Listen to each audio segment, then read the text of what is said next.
Lauren, thank you. Our team coverage continues. The warming trend in the valley is causing snow in the mountains to melt faster, which will then make its way into Tulare Lake. And all that water, of course, has the potential to flood power substations that PG&E is trying to protect. We were just telling you about that about a week ago. CBS 47's Esteban Reynoso joining us live from Kings County. Esteban.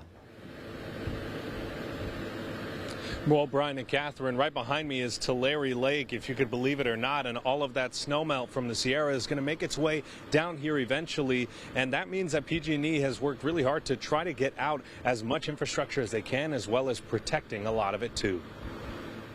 We're dealing with a melt, and it will accelerate. Department of Water Resources are giving local agencies this map to show the Tulare Lake's footprint and where the water could go as more runoff gets dumped into the area. We will see melt happening up towards the top of the watersheds. 1 million acre feet of water ended up at the bottom of the lake bed based on our LIDAR survey in 2021.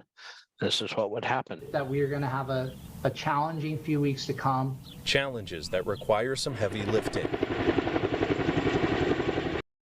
Or heavy lift helicopter normally used in military operations is now fighting a battle here near the re-emerging and constantly growing Tulare Lake. These are all transformers that have been submerged. Denny Boyles with PG&E says they are trying to keep their power infrastructure as dry as possible, but for some areas these 6,000-pound transformers had to be rescued from underwater. We've had a dive crew go disconnect the transformers, unhook them from the pads, connect them to the sling under the helicopter that will lift them out. And they're trying to keep this substation near Angiola from the same fate. In 2 days, it went from this to this, and now has 16 feet of protective wall around it in preparation for the shoreline of the lake to move again. It's not going to rise quickly, but we've seen that it's rising every day. And then preparing for the time when the lake is filled, and we're all just waiting.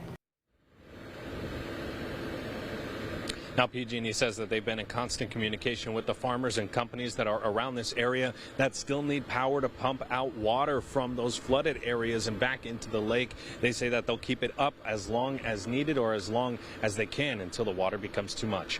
Live in Kings County, Esteban Reynoso, CBS 47 Eyewitness News.